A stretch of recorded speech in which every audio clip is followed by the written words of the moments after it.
लेकिन और भी बातें तक ये भजन को बढ़ाइए आगे विकास जी।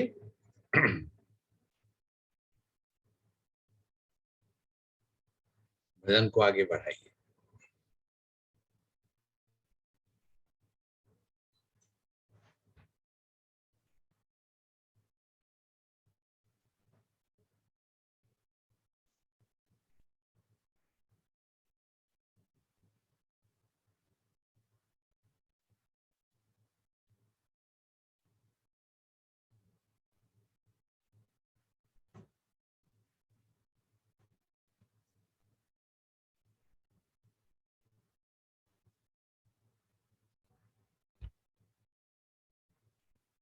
भैया एक बार हम आनंदे रहबैयो, हम आनंदे रहबैयो, हम भोला के दरबार हम आनंदे रहबैयो।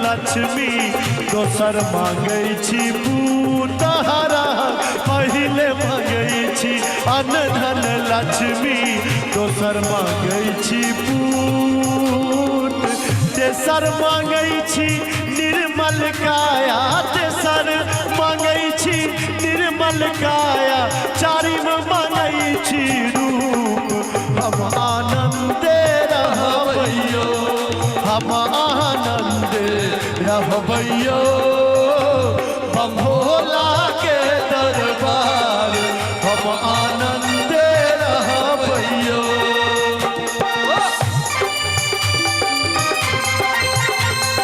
मीठी मीठी तालियों के साथ क्या बात है।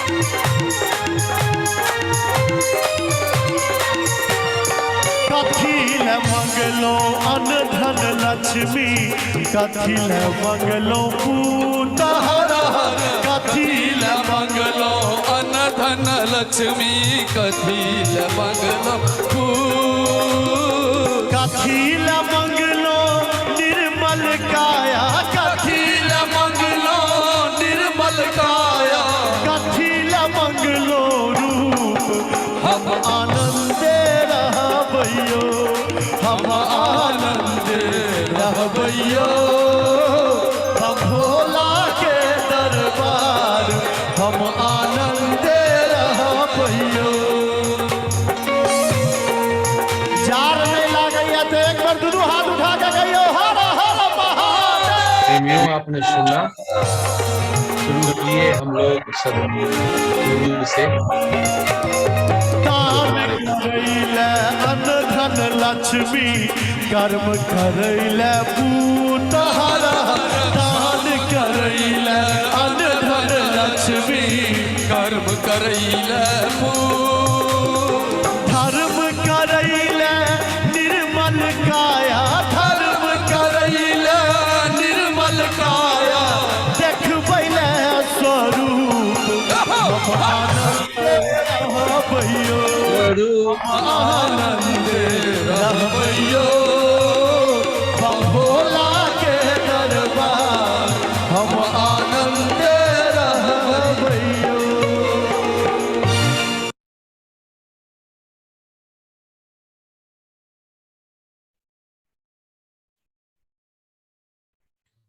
ठीक है, अब बंद रखिए।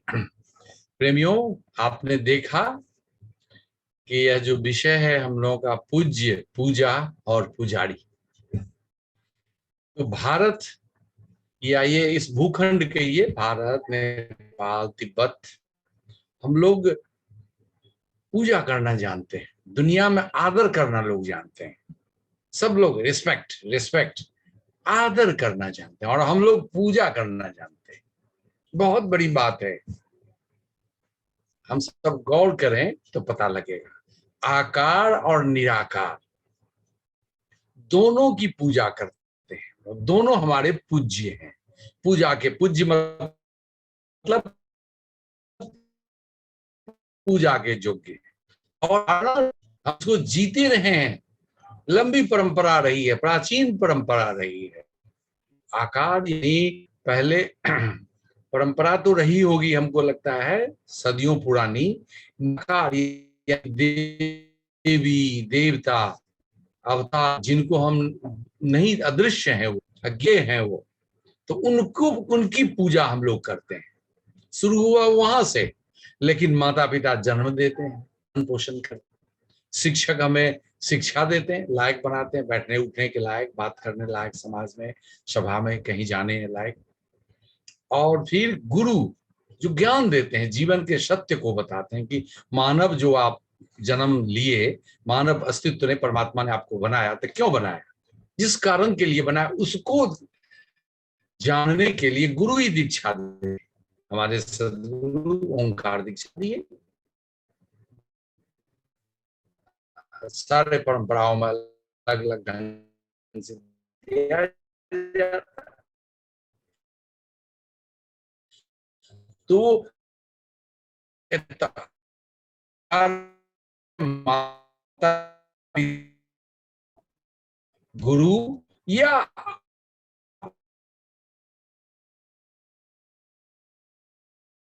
और निराकार, वो खुला स्पेस है, आकाश है, उसकी भी हम लोग पूजा करते हैं, पूज्य है। तो देखिए अवधारणा कितनी सुंदर है, कितनी प्रगाढ़ है। हम आपको बताएं, जब कोई चेहरा सामने होता है, आप हम लोग एक दूसरे को देख रहे हैं तो बहुत नजदीकी समझ में आ रही, क्लोजनेस समझ में आ रहा है। और वही शून्य में करें, जैसे समाधि जाते हैं हम लोग, ध्यान करते हैं, तो इसमें भी हम लोग, लेकिन कितना देर रहते हैं, आंख खोल के तो नहीं रह सकते उसमें। तो जो हमारी निकटता, हमारी हृदयता, हृदय में समाने वाली आत्मीयता, ये आकार से ज्यादा बनता है, हम देखते हैं। तो उस आकार की पूजा करते हैं, शुरू करते हैं उसको। पूज्य भगवान शिव को भी, जैसे अभी हम लोग, अभी भजन नचाड़ी चल रहा था, हम आनंदे रह भैयो, हम मानव है आनंदित होने के लिए, इसीलिए इसका टाइटल सॉन्ग ही बना दिए अपने सत्संग का, कि हम लोग आनंदित रहने वाले आदमी हैं। कोई इधर उधर जो भी आएगा और जाएगा, परिस्थितियां बनती हैं, बिगड़ती हैं, आती हैं, फिर नहीं आती हैं, फिर नहीं आती हैं, सब बदलते चली जाती है, परिवर्तनशील है, उसे क्या लेना देना। बस गर्म हवा बहेगा तो गर्मी से बच जाए, ठंड हवा बहेगी, ठंडी लगेगी तो फिर ठंड से बचेंगे, भूख लगेगी तो खाना खा लें, तो बच जाएंगे, परिस्थिति को विदा होने देंगे इसको। लेकिन हम पूजा करेंगे, आकार की पूजा करते हैं। आप देखते हैं पूजा मतलब सबसे पहले तो शारीरिक ही शुरू होता है, और शरीर मन से प्रेरित होता है, और उसके पीछे भावना बनती है हृदय से। तो भावना हृदय से बनी, मन में छा गया, प्रसन्न कर दिया, आह्लाद से भर गया, गुरु को देख रहे हैं, पिताजी को देख रहे हैं, माँ को देख रहे हैं, भर गया। ऐसे आप अब केवल शरीर ही नहीं रहे, मन ही नहीं रहे, सब सुधी माने देह बुद्धि छीन हो जाती है, बुद्धि का ऊहापोह, मन का ऊहापोह चला जाता है, बस भावना ही हो जाए, आर पार हो गए। तो अब क्या करते हैं, झुक जाते हैं हम लोग। पूरी दुनिया में देखते हैं हाथ मिलाते हैं लोग, और अपने यहाँ हम लोग प्रणाम करते हैं दोनों हाथों से। या दोनों हाथ मतलब मानव का शरीर दो भागों से बना हुआ है, और दोनों बराबर है। जिन्होंने बायोलॉजी पढ़ा है वो जानते हैं बायोलेटरली सिमेट्रिकल है, दो भाग जो रीढ़ से, वर्टेब्रल कॉलम से, रीढ़ की हड्डी से जुड़ी रहती है, दोनों बराबर है। देखते हैं, दो हाथ, दो पैर, नाक में दो छेद, दो आंख, दो कान, सब। मुंह में भी जबड़ा ऊपर और नीचे, लंग्स विविध और भी है, दो दो करके, कुछ एक भी हो सकते हैं, हार्ट है तो हार्ट में चैम्बर्स बहुत है। तो ये हाथ जोड़ते हैं कि हम पूरे शरीर से, और शरीर के साथ मन जुड़ा हुआ है, और मन में बह रहा है भाव। मन को एकदम शून्य कर, निर्मल कर दिया, प्रेमल कर दिया, भाव भरा कर दिया, यानी हम भाव ही भाव हो गए। तब क्या करता है शरीर? झुक जाना चाहता है, और शरीर ही हम देह बुद्धि छीन हो जाती है नहीं के बराबर, और हम झुक जाते हैं हंसते। और झुकते ही नहीं है हम भारत में, हम चरण पर झुक जाते हैं। आप लोगों ने नहीं देखा होगा, हम लोगों ने देखा है। आप लोगों को कभी मौका मिला होगा तो अपने वसुधारा में एक स्वामी जी हैं, आचार्य ये वृंदावन जी, सदगुरु को कर्मा में जाने वाले तो देखे ही होंगे। तो जहां भी सदगुरु को देखते हैं कहीं भी, वहां दंडवत, रोड हो कि फील्ड हो, कोई भी हो, दंडवत देते हैं। दंडवत यानी 8, उसको कहते हैं साष्टांग दंडवत। दंडवत में नहीं प्रणाम करने का, माने 8 अंगों से, हम केवल दोनों हाथों से नहीं, सर से ही नहीं, हालांकि पूरे से करते हैं। पूरा मन आ गया, पूरा भाव आ गया, और पूरा शरीर झुक गया, तो इसमें भी पूरा ही हो गया। लेकिन परंपरा है कि सदगुरु के सामने पूरा हम झुक, मिट्टी में मिल गए। तो ये झुकने की कला, पूज्य। देखिए, पूज्य का मतलब क्या हुआ कि आप मिट गए, मिटाने की चेष्टा करते हैं, झुकते हैं। झुकने का मतलब यही होता है। सर में जो बुद्धि चलती है, मन क्या है? बुद्धि का एक सैलाब, बुद्धि का समझिए विचारों का एक तूफान है, आता है और जाता है, आता है और उसी में हम किसी को पकड़ लेते हैं, उसी में हम किसी को पकड़ लेते हैं।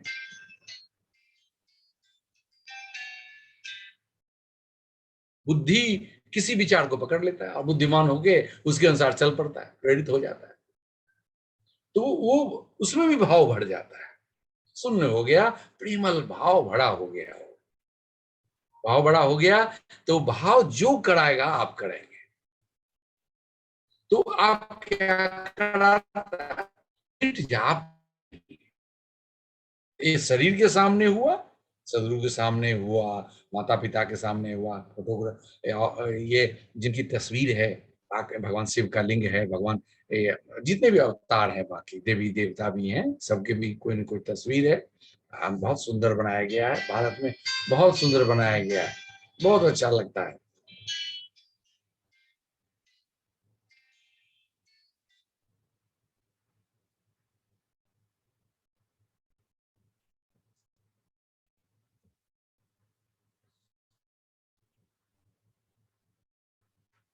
तो मिटने की कला, शरीर, तो शरीर मिटेगा तो नहीं, शरीर झुक सकता है, शरीर मिट्टी पर लेट सकता है, चरणों में लेट सकता है।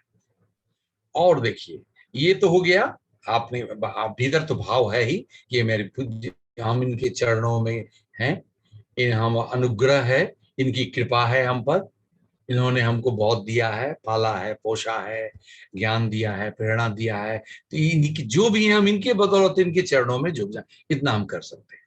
अब देखिए, जो निराकार हैं देवी देवता, उनको जो हम लोग तस्वीर बनाते हैं, अब क्या करते हैं? हम लोग बचपन में मिट्टी का बनाते थे, देव आते थे पंडित जी, हमको आज याद कर रहे थे हम, पूजा की विधि हमको 9th क्लास में जब पढ़ते थे, हमारे घर में आते रहे हैं। कुलदेवी दुर्गा पूजा होता है 9 दिन का, और भी बाकी दिनों में विधि विधान से, और ये होना चाहिए।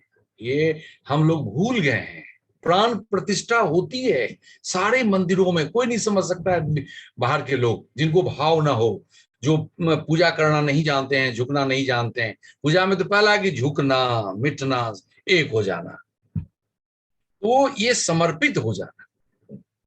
तो जो भी आकार है, तो सबसे अच्छा है जैसे सरस्वती की मूर्ति विसर्जन, जिन जिन देवी देवताओं को हम लोग विसर्जन करते हैं, मिट्टी का बनता है, गजब है। ओशो भी कहते हैं कि भारत गजब देश है, कि दुर्गा का, सरस्वती का, और भी लक्ष्मी का, विश्वकर्मा का जो भी मूर्ति बनाई जाती है, खूब सुंदर कलापूर्ण, उसमें प्राण प्रतिष्ठा हम लोग आह्वान करते हैं, फिर पूजा करते हैं। आप पूजा करके फिर भसान भी कर देते हैं।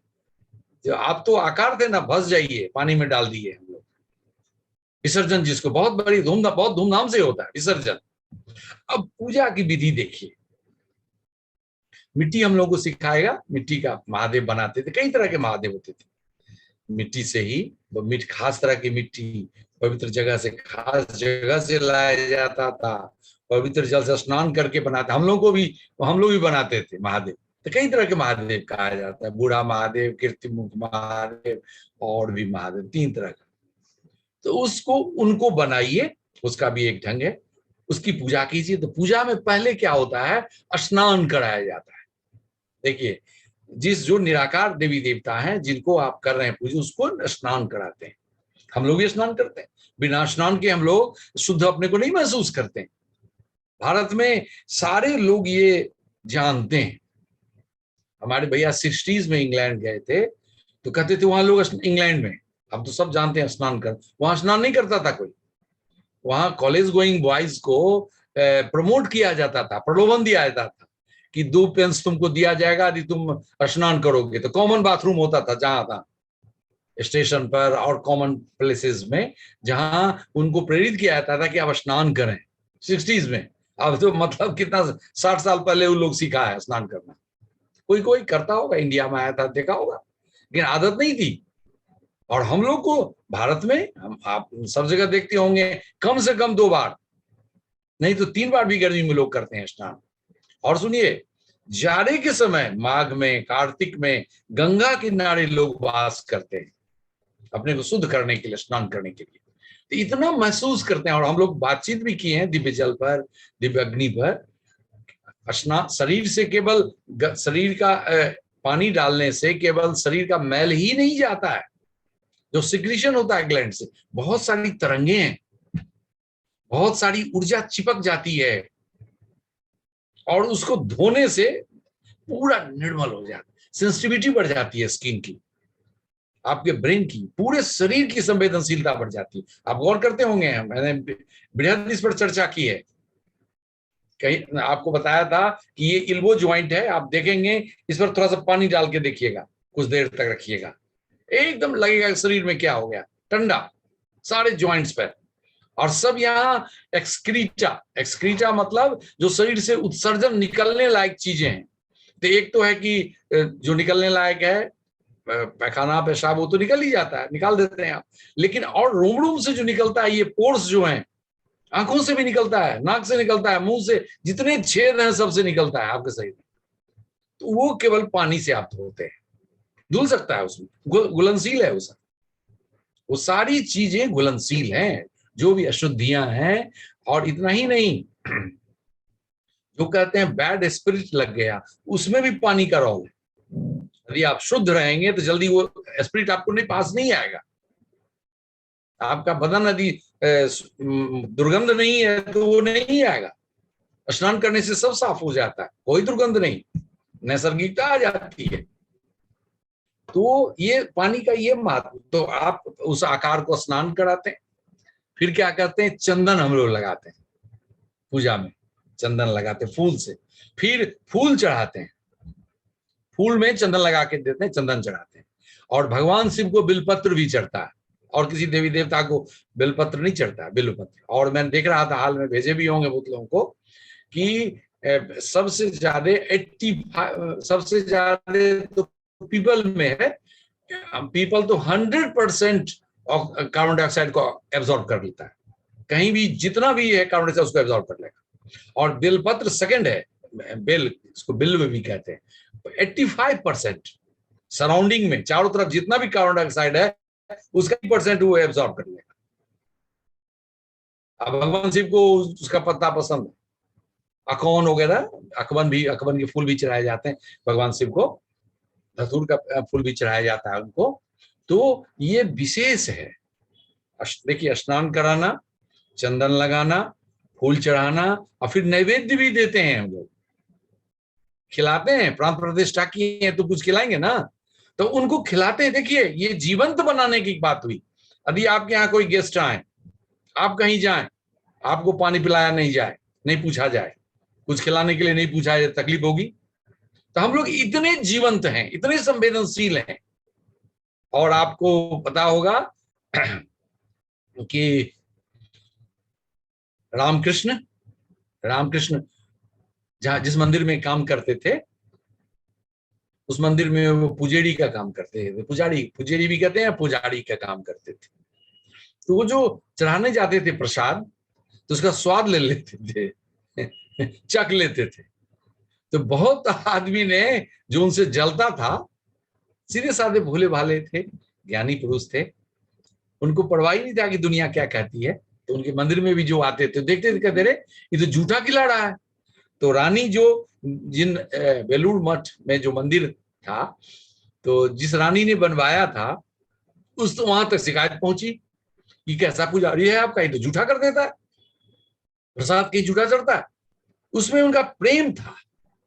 तो एक दिन उनको भी हिम्मत नहीं होती थी, रानी को, क्योंकि जानते थे रामकृष्ण को, ये तो महाज्ञानी है।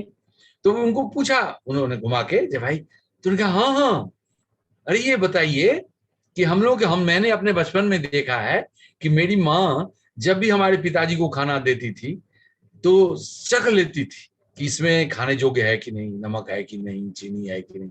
तो ये हम देखते हैं कि माँ को हम चढ़ाने जा रहे हैं, माँ वो हम उनके लायक है कि नहीं, हम चखेंगे नहीं। देखिए प्रेम, देखिए भाव, देखिए वो झूठा नहीं रह गया, वो पूर्णता की इतनी नजदीकी हो गई। तो वही है, हम लोग इतने नजदीक जिन देवी देवताओं को मिट्टी में, मूर्ति में आह्वान करते हैं, उनको इतना जीवंत महसूस करते हैं कि उनको फूल भी देते हैं, ये मिठाई भी, प्रसाद भी चढ़ाते हैं, और सब उनके लिए फिर मंत्र से, सारे मंत्र से होते हैं। मंत्र यानी संस्कृत में, हिंदी में भी कर सकते हैं आप ये सारी क्रियाएं, लेकिन आपका भाव हो। आप तो ओंकार जानते हैं, ओंकार में तो और खुश हो जाएंगे। आप प्राण प्रतिष्ठा कर रहे हैं, उस मिट्टी के मूर्ति में आप उतार रहे हैं भगवान शिव, देवी देवता का स्पिरिट को उतार रहे हैं, उनके अंश उतरते हैं। ये और फिर उनका विसर्जन भी किया जाता है।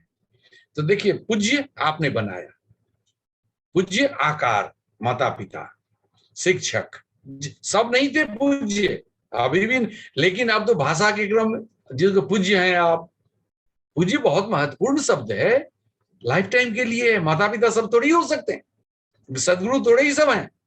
जीवन में एक दो सदगुरु मिलता है, गुरु मिलता है, फिर एक सदगुरु आप चुनते हैं, तो कितने कम हैं, वो आपके पूज्य हैं। लेकिन देवी देवता जो आकार में, तो फिर उनमें प्राण प्रतिष्ठा, इसीलिए मंदिर में जो देवी देवता है वो पूज्य है हमारे लिए, जिनको आस्था है जिस मंदिर में, जिस देवी देवता, उनके लिए। तो ये हमारी आस्था पूज्य बनाती है। लेकिन शब्दों का व्यापार है, हम सबको पूज्य का देते हैं। गौर कीजिएगा, शब्द का चयन सबसे कठिन है, भावपूर्ण होना चाहिए। जिन शब्द में आपको अर्थपूर्ण लगे, जो शब्द आपको भाए, वही उपयोग कीजिए। आप सबके लिए सब शब्द उपयोग मत कीजिए, तो फिर पूजा निष्फल हो जाएगा। आजकल मंत्री का भी लोग पूजा करते हैं काम के लिए, बताइए, पूजा पैर छू के पढ़ना, एकदम झुक, हम देखें साष्टांग देते हुए, तो वो थोड़ी नहीं दिया मूल्य उस मंत्री ने, समझ गया कि तो स्वार्थी अपने काम के लिए आया है, एकदम चरण पर लौट गया। हम देखें, वो ताज्जुब लगा के हद हो गया भाई। तो ये आपके चरण पर लेटने से कोई खुश नहीं होने वाला, लेकिन जो जीवंत है, जो दिव्य है, वो खुश होते हैं आपके भाव से। कहते हैं ना, भूखे भजन के बारे में कहते हैं कि भगवान को, देवी देवता को भाव चाहिए, वो भाव के भूखे हैं, भाव के भूखे हैं। अपने में भी देखते हैं हम लोग, कुछ किसी को कोई देता, हाँ ले लो, आज जो कहता आओ बैठो बैठो, आओ आओ।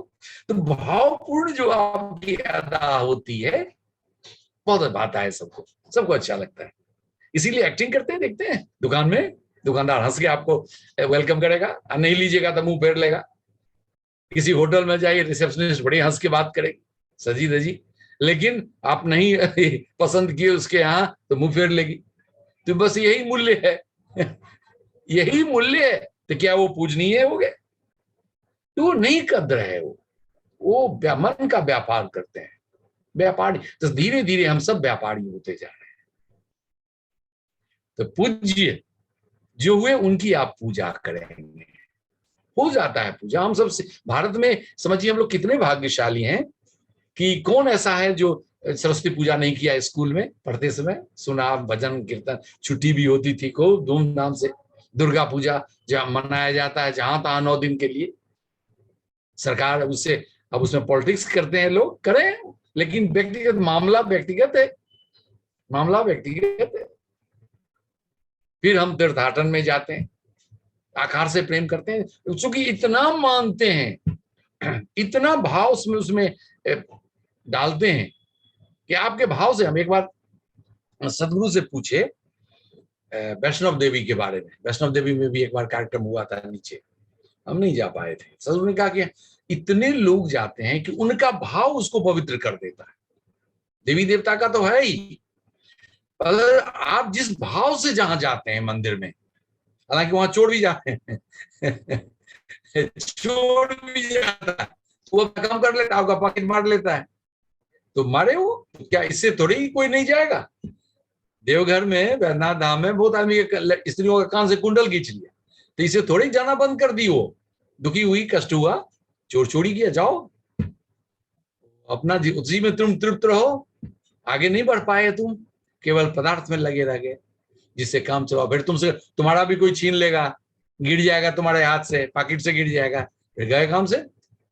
लेकिन भाव तो नहीं गिर सकता था।